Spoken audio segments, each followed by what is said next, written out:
Registration करत असताना आपल्याला कोणकोणते डॉक्युमेंट्स लागतात हे खूप महत्त्वाची गोष्ट आहे। तुमचा एक डॉक्युमेंट जरी वेळेवर नसला आणि दिलेल्या मुदतीमध्ये तुम्ही त्यामध्ये नोंदणी केली नाही तर तुम्हाला या संपूर्ण भरती प्रक्रियेमधून बाहेर पडावं लागू शकते मित्रांनो।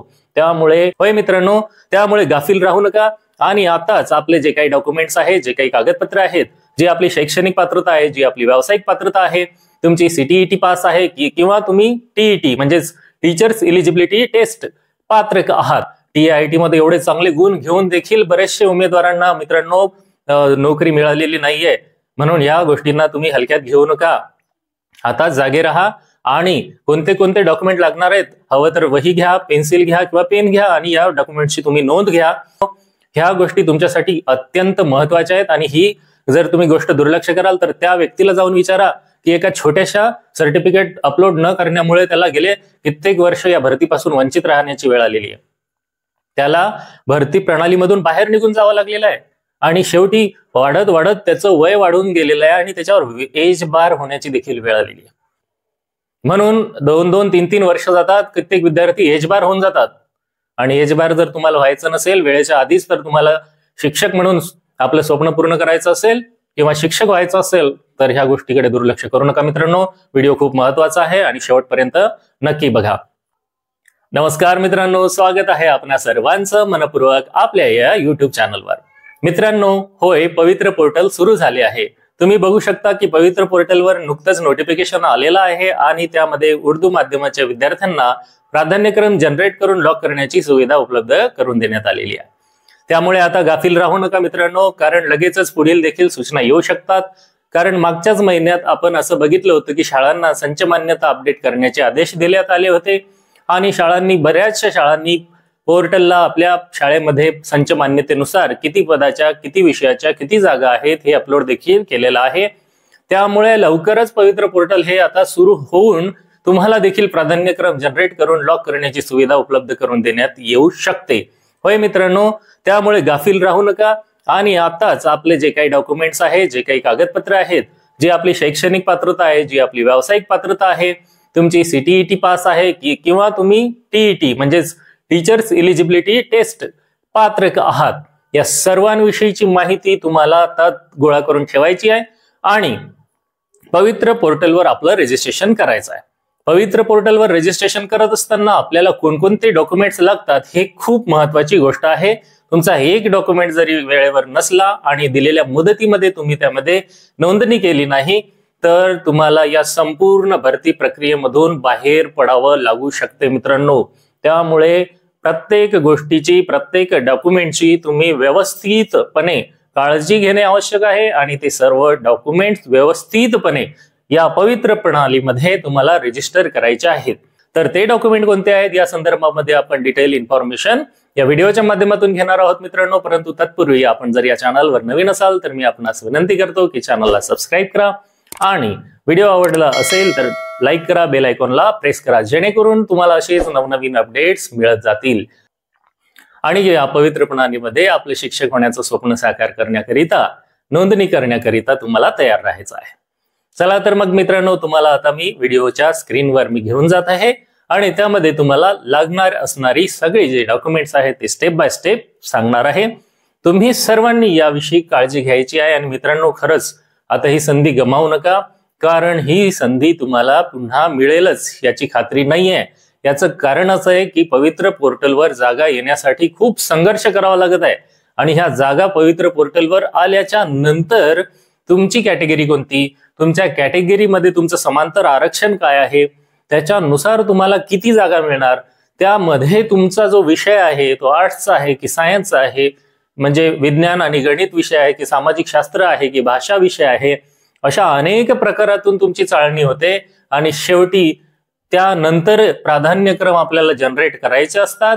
प्राधान्यक्रम देत असतानाही भरपूर काळजी घ्यावी लागते, कारण एवढी पात्रता, टीआयटी मध्ये एवढे चांगले गुण घेऊन देखील बरेचसे उमेदवारांना मित्रांनो नोकरी मिळालेली नाहीये, म्हणून या गोष्टींना तुम्ही हलक्यात घेऊ नका।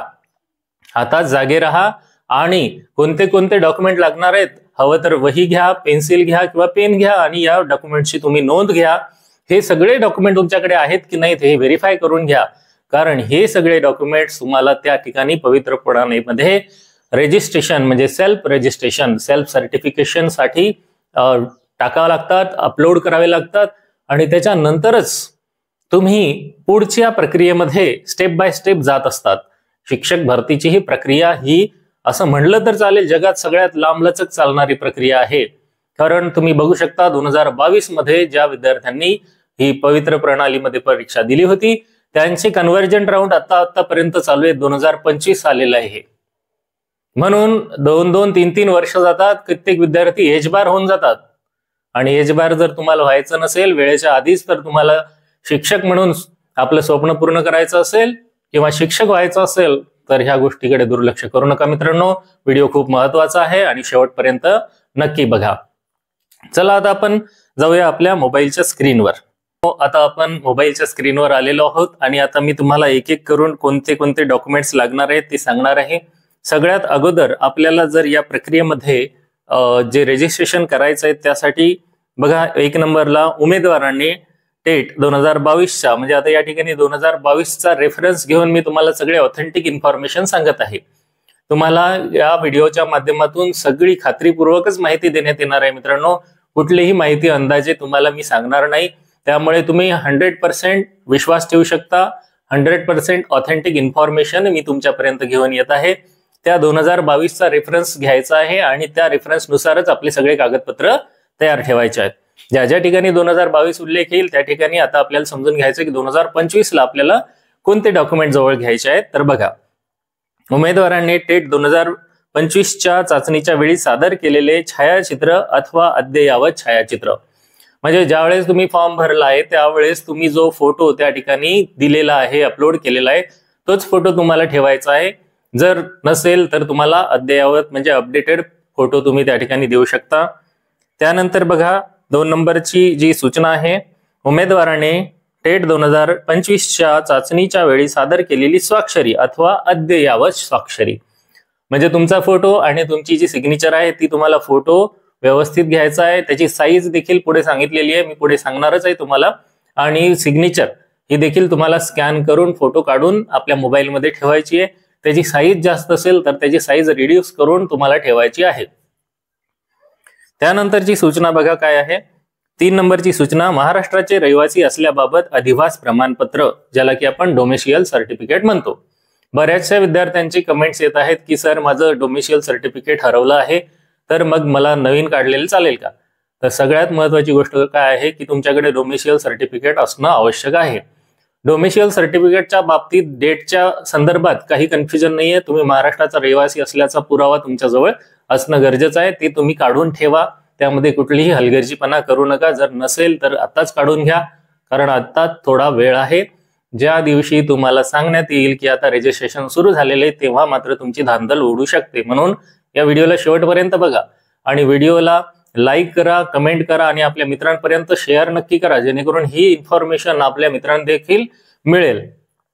त्यानंतरचा मुद्दा काय आहे, मुद्दा नंबर 4 की जातीचा दाखला, जात प्रमाणपत्र लागू असल्यास. आता जर तुम्ही कॅटेगरीमधून असाल, तुम्ही ओबीसी आहात किंवा SC, ST, SEBC, EWS असे कोणतीही कॅटेगरीचा जर तुम्हाला लाभ घ्यायचा असेल तर कॅटेगरी म्हणजे काय, जातीचं प्रमाणपत्र ते तुमच्याकडे असलं पाहिजे.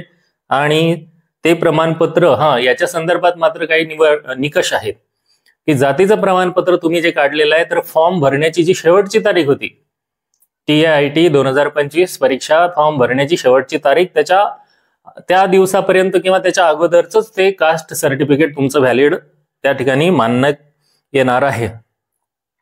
मुद्दा नंबर 5 जात वैधता प्रमाणपत्र. जर तुमच्याकडे कास्ट सर्टिफिकेट आहे तर दुसरं काय, तुम्हाला नॉन क्रिमी लेअर सर्टिफिकेट पण त्याचं काढून घ्यावं लागते. म्हणून नॉन क्रिमी लेअर पण तुमचं त्या ठिकाणी असणं आवश्यक आहे. त्याच्यानंतर तुम्हाला कास्ट व्हॅलिडिटी जात वैधता प्रमाणपत्र देखील असणं आवश्यक आहे. जात वैधता प्रमाणपत्र नसेल तर काही काळजी करू नका कारण तुम्ही त्या ठिकाणी नाही म्हणून फॉर्म मध्ये सर्टिफाय मध्ये करू शकता. पण नंतर तुम्हाला जात वैधता प्रमाणपत्र काढून घ्यावं लागेल. नोकरीला लागण्याच्या पूर्वी तुम्ही ते डॉक्युमेंट व्हेरिफिकेशनच्या अगोदर किंवा त्या वेळेपर्यंत तुम्ही कास्ट व्हॅलिडिटी काढून आपली सादर करू शकता. चला तर मग मित्रांनो पुढे जाऊया. पुढचा मुद्दा आहे समांतर आरक्षणासाठी.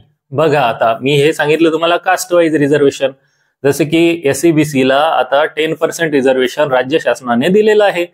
तर त्या 10% मध्ये इतर देखील काही समांतर आरक्षण असते, जसं की त्या 10% महिलांसाठी जागा राखीव असतात. त्याच 10% इतर जे समांतर आरक्षण असते ते कोणतं बघा या ठिकाणी, दिव्यांगत्वाचे प्रमाणपत्र.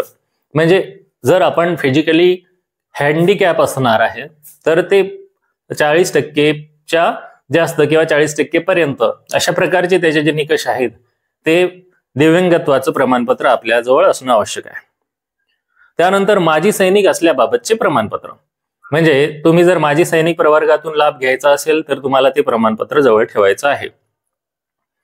त्यानंतरचा मुद्दा आहे पदवीधर अंशकालीन प्रमाणपत्र लागू असल्यास. जर तुम्ही अंशकालीन असेल, कर्मचारी म्हणून लाभ घ्यायचा असेल तर तुम्हाला ते प्रमाणपत्र देखील सोबत ठेवायचं आहे. त्यानंतरचा मुद्दा आहे प्रकल्पग्रस्त असल्याबाबतचे प्रमाणपत्र. जर तुम्ही प्रोजेक्ट अफेक्टेड असाल तर तसं प्रमाणपत्र तुम्हाला जवळ ठेवणं गरजेचं आहे. त्यानंतर भूकंपग्रस्त असल्यास ते प्रमाणपत्र जवळ ठेवा. किंवा तुम्ही प्रावीण्यप्राप्त खेळाडू असाल, विभागीय क्रीडा उपसंचालक यांचे पडताळणी अहवाल अथवा पडताळणीसाठी दाखल केलेल्याची पोच पावती ही पण तुमची चालणार आहे. खेळाडूसाठी देखील मित्रांनो रिझर्वेशन असते, तर या रिझर्वेशनचा तुम्ही जास्तीत जास्त फायदा घेतला पाहिजे. त्यानंतर कुठलं सर्टिफिकेट लागणार आहे मित्रांनो, बघा या ठिकाणी तुम्हाला अनाथ असल्याचे प्रमाणपत्र. जर तुम्ही अनाथ असाल तर त्या ठिकाणी अनाथ असल्याचं प्रमाणपत्र देखील तुमच्याजवळ ठेवायला गरजेचं आहे, ठेवावं लागणार आहे. मुद्दा नंबर 7, माध्यमिक शालांत प्रमाणपत्र परीक्षेचे प्रमाणपत्र व गुणपत्रिका. म्हणजे तुमची 12वी किंवा 10वी 12वी यांचे मार्कलिस्ट आणि त्याचे जे बोर्ड सर्टिफिकेट आहेत हे आपल्याला जवळ ठेवायचे आहेत. माध्यमिक आणि उच्च माध्यमिक म्हणजे 10वी आणि 12वी यांचे मार्कलिस्ट आणि बोर्ड सर्टिफिकेट दोन्ही लागणार आहेत. दोन्हीवरची तुम्हाला इयर त्याच्यामध्ये मेन्शन करावे लागतात मित्रांनो. बघा त्याच्यानंतर काय आहे, त्याच्यानंतर शैक्षणिक अर्हता बाबत पदवी प्रमाणपत्र व गुणपत्रिका लागू असल्यास. आता तुमची जी शैक्षणिक अर्हता आहे, म्हणजे जर तुम्ही ग्रॅज्युएट असाल तर BA, BCom, BSc कुठलं ग्रॅज्युएशन आहे त्याचं तुम्हाला मार्कलिस्ट आणि त्याचं जे गुणपत्रक म्हणजे बोर्ड सर्टिफिकेट आहे ते देखील तुम्हाला पदवी पत्रक जे असते ते जवळ ठेवावं लागणार आहे. त्यानंतरचा मुद्दा काय आहे बघा, पदविका स्तरावरील व्यावसायिक अर्हता जसं की D.Ed आहे, DTED आहे, DLED आहे किंवा TCH आहे इत्यादी बाबतचे पदविका प्रमाणपत्र म्हणजे डिप्लोमा आणि डिप्लोमा सर्टिफिकेट हे दोन्ही तुम्हाला लागणार आहे. D.Ed असेल D.Ed, B.Ed असेल तर B.Ed किंवा इतर काही गोष्टी ज्या असतील त्या तुमच्या त्याचे प्रमाणपत्र आणि मार्कलिस्ट दोन्ही गोष्टी लागणार आहेत. त्यानंतर पदव्युत्तर पदवी स्तरावरील व्यावसायिक अर्हता जसं की B.Ed आहे तुमचं किंवा M.Ed पदवी आणि त्याच्या स्तरावरचं जे काही क्वालिफिकेशन आहे, B.Ed असेल तर ते त्याची मार्कलिस्ट आणि त्याची बोर्ड सर्टिफिकेट. त्याच्यानंतर M.Ed असेल तर M.Edच्या संदर्भात पण तसंच. त्याच्यानंतर काय आहे, BPED उमेदवारांचा देखील एक मुद्दा आहे या ठिकाणी. जर तुमचं BPED असेल तर BPEDची शैक्षणिक अर्हता आणि त्याचे प्रमाणपत्र तुमच्याकडे असणं आवश्यक आहे. या व्यतिरिक्त बघा अजून काय आहे, शिक्षक पात्रता परीक्षा. आता हे सगळ्यात महत्वाचं आहे मित्रांनो, कारण या भरती प्रक्रियेचा आत्माच हा आहे की जर तुम्हाला शिक्षक म्हणून पात्र व्हायचं असेल तर सुप्रीम कोर्टाचा आदेश आहे की तुम्हाला हे पास असणंच आवश्यक आहे. कोणचं, शिक्षक पात्रता परीक्षा म्हणजे महाराष्ट्र राज्य शिक्षक पात्रता परीक्षा TET किंवा केंद्रीय शिक्षक पात्रता परीक्षा म्हणजे CTET. दोन्हीपैकी पेपर 1 पेपर 2 दोन्ही पास असणं आवश्यक आहे. जर तुम्हाला 1ली ते 5वी साठी पात्र व्हायचं असेल तर पेपर 1 मग तो TETचा आहे किंवा CTETचा आहे तो पास असणं आवश्यकच आहे. पेपर 2 साठी म्हणजे 6वी ते 8वीला जर तुम्हाला शिक्षक म्हणून लागू व्हायचंय तर तुम्हाला पेपर 2 आवश्यक आहे. 9वी 10वी यासाठी तुम्हाला TETची अट नाहीये. ही एक त्यामधली आनंदाची गोष्ट असू शकते. बघा मित्रांनो, आता त्याच्यानंतरचा मुद्दा काय आहे की आत्महत्याग्रस्त शेतकऱ्याच्या पाल्य असल्याबाबतचे प्रमाणपत्र. जर आपल्या घरामध्ये आपण आत्महत्याग्रस्त शेतकऱ्याचे पाल्य असाल तर त्याचा देखील तुम्हाला यामध्ये रिझर्वेशन मध्ये फायदा होऊ शकतो. स्वातंत्र्य सैनिकाचा वारसा असेल किंवा 91चे जनगणना कर्मचारी असल्याबाबतचं प्रमाणपत्र असेल किंवा 94चे निवडणूक कर्मचारी असेल तुम्ही त्याबाबतचं प्रमाणपत्र असेल तर हे देखील तुम्हाला सोबत ठेवणं अनिवार्य आहे. आणि सगळ्यात महत्वाची टिप म्हणजे जे फोटो आणि सिग्नेचर याच्या संदर्भात मी तुम्हाला बोलत होतो, तर आपली फोटो आणि सिग्नेचर याची साईज ही 100 KB इतक्याच मर्यादेमध्ये असली पाहिजे. म्हणजे तुम्ही साईज रिड्यूस करू शकता. प्ले स्टोअरवर वेगवेगळे ऍप्स असतात ज्यामध्ये तुम्ही टाकून त्याची साईज कमी करून घेऊ शकता.